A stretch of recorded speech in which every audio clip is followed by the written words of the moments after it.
Gracias, te doy un saludo muy afectuoso a ti, a nuestra audiencia. Buen martes. El chapulineo que conocemos también en el mundo de la política como la migración, que por cierto, desde el punto de vista de la ciencia política, pues los actores políticos formalmente hablando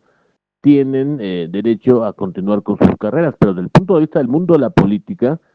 no hay, digamos, ética que valga y bajo esa circunstancia el fenómeno por sí mismo del chapulineo surge, nace con los propios partidos políticos. Claro que en la circunstancia mexicana esto fue desde luego muy peculiar, dado que con el régimen del PRI lo que no tuvimos fue justamente un fenómeno de migración, tuvimos un fenómeno de ruptura, de desprendimiento de la principal columna vertebral de ese régimen, por la cual el PRI tuvo también una serie de problemas, pero si recordamos, también dicho así,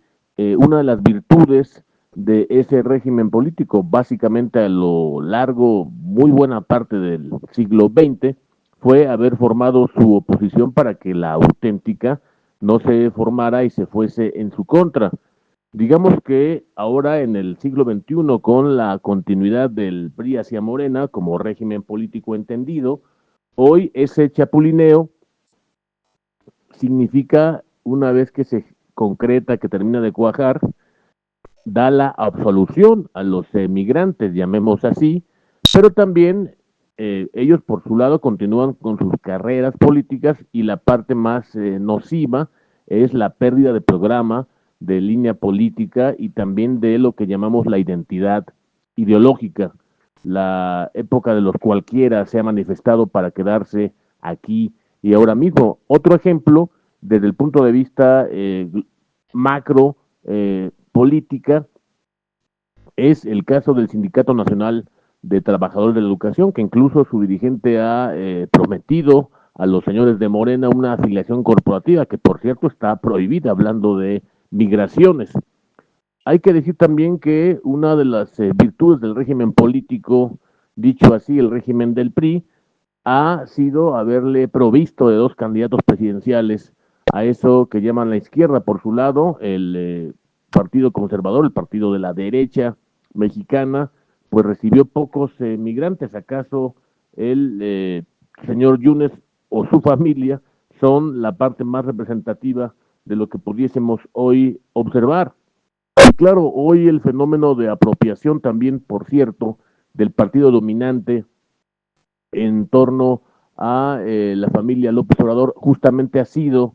que la afiliación colectiva o la reafiliación colectiva significa normalizar estas prácticas para que sean prácticamente, digamos, un partido ambulancia que lo mismo recoge a personajes leales que a los más impresentables, siguiendo no una lógica de partido ni tampoco una lógica política,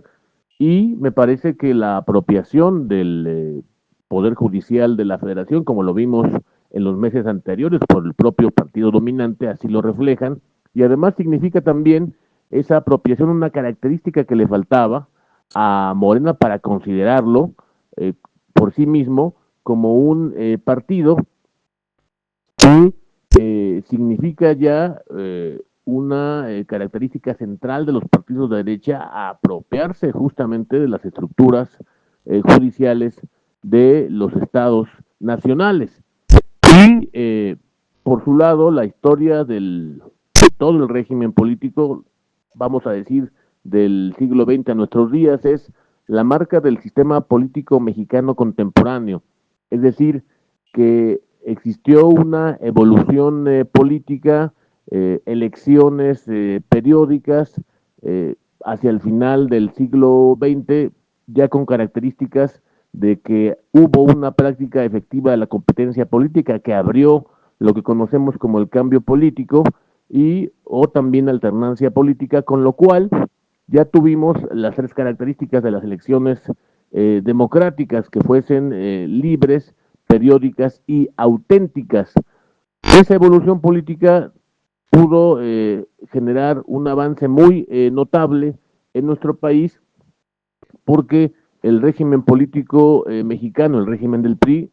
respetó su propia identidad, formó su oposición.